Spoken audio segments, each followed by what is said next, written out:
Finish you. Last day.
The people, after they come back from the exile, they rebuilt a small, humble one. That those who knew the first one, they used to cry. Okay? And this stayed there for about 500 years till Herod the Great decided to do something else. He said, this is not a prestigious temple. This does not make money. At that time, everybody would come and worship in a temple if it is fancy and the God is so powerful. So what he did is, he take of this, shaved the mountain, built a platform. Oh, that's good. Built a platform, and on that platform we built the temple. Good? Okay. Now, there is a problem for Herod. There is a valley here. Between this, I'm on the Mount of Olives, by the way. There is a valley here towards the city. So he overcome this valley with two bridges like this. Okay? One and one. People used to take these bridges to go up onto the Temple Mount. When the Muslim came, this was destroyed the year 70. Bye-bye. Wait. The Muslim came, they built their mosque. Okay? And the same problem still, there is a valley here. What would they do is, they built not two arches, lots of arches, and they built their neighborhood over these arches. So good. Okay? That's so good. Where is the western wall? This is the western wall. Right here. All this, 1,500 feet. Now, all of it is where? Under the Muslim arches, the Muslim quarter. What you can see with your eyes today is this. This was covered also with another neighborhood called the Moroccan neighborhood, destroyed. And this is where the wooden bridge, we climbed the wooden bridge, you remember? This is from here. This is where you pray, And this is where we're going to go now, under the Muslim arches, all the way till we get here. When we are here, we are at the pool, the Lithostrotos pool, the nuns pool, remember? We will be here. Okay. Is it good? Yes. That's a great explanation.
Ruby said that all of this was hand carved.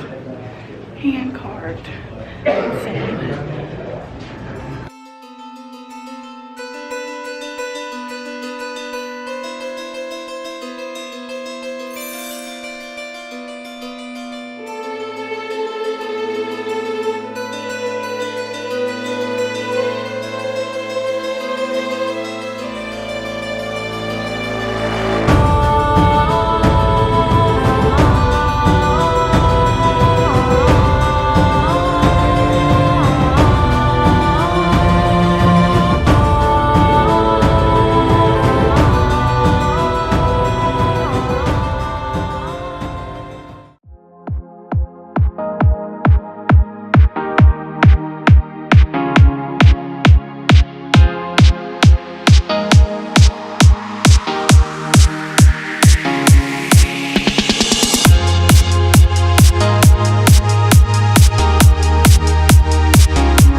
and led him away, bring him into the high priest's house, and Peter was following at a distance. When they had kindled a fire in the middle of the courtyard and sat down together, Peter sat down among them. Then a servant girl, seeing him as he sat in the light, and looking closely at him, said, "This man also was with him." But he denied it, saying, "Woman, I do not know him." And a little later, someone else saw him and said, "You are also one of them." But Peter said, "Man, I am not."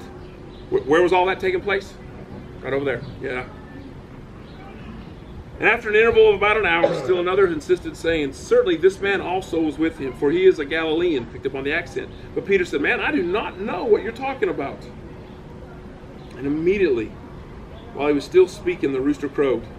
And the Lord looked, turned, and looked Peter. Look, I believe it could actually say, and looked Peter dead in the eye. Peter remembered the saying of the Lord, how he had said to him, "Before the rooster crows today, you will deny me 3 times. And he went out and wept bitterly. What a heartbreaking story. But now let's make our way back to Peter's primacy. And what an incredible love story of reconciliation. So you can literally see how the story began here and then it ended. I don't know what the Sea of Galilee is. And ended with the Sea of Galilee in that way, with Christ coming and reinstating. And all that would have taken place right here in Caiaphas' house. Is that not too cool? Mm-hmm.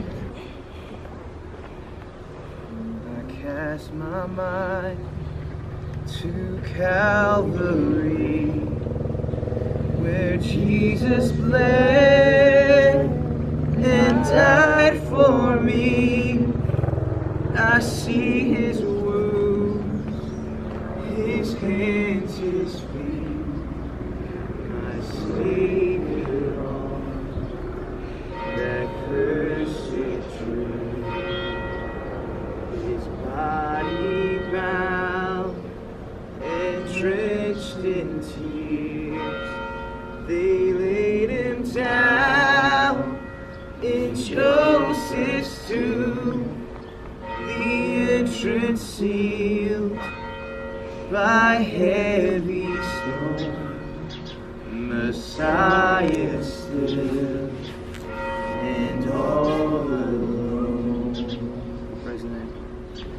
Oh, praise the name of the Lord our God. Oh, praise his name forevermore.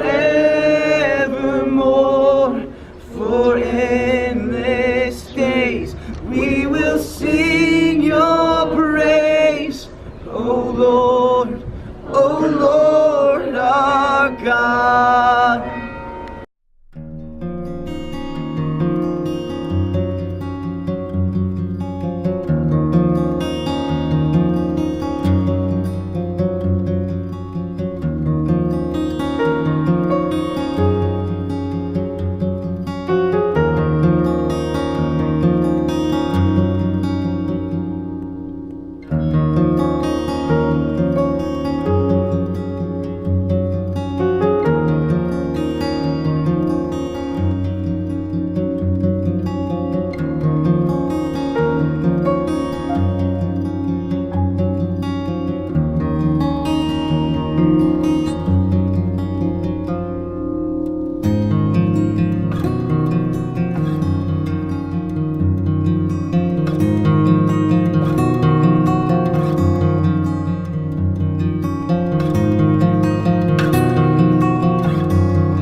A cellar where you can tie your animal, tie a prisoner, You can see pits in the floor where you can keep the jars, they will not fall.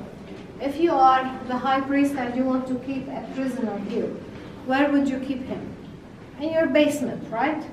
There is two places, here and over there, they call it the pit. Archaeologically, the pit couldn't be the place where they kept Jesus, because that pit is a ritual bath. If it is the house of Caiaphas, it has to be full of water. You can't dip Jesus in water. Okay? So over there they call it the pit. It's a nice place where you can go and have the feeling of being in a pit like Jeremiah. Yes. But Jesus, if this is the house of Caiaphas, has to be here. Okay? Not there. That is archaeologically ritual bath. They hang for you here ropes as if this is where they hang Jesus, but no, these ropes is where you hang the wine bags from leather. Okay? But also you can tie a prisoner here as well. Here or not here, it happened. Jesus spent overnight at Caiaphas' house, spit at him, give him blows and struck him on the head and asked him to prophesy. Okay, so happened here or not.